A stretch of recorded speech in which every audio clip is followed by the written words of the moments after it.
आणि आठवड्यातून किमान एकदा सर्व विद्यार्थी व शिक्षकांना भेटून संवाद साधतील. शिक्षक विद्यार्थ्यांच्या विशेषतः प्राथमिक वर्गातील विद्यार्थ्यांच्या गरजा व अडचणीबाबत अधिक संवेदनशील असल्याची खात्री करते. शाळेत आरोग्यदायी स्वच्छ भीतीविरहित आणि दहशतमुक्त वातावरण निर्माण करते.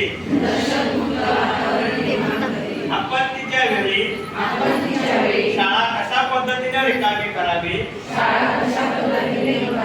याबाबतचा सराव नियमितपणे घेते.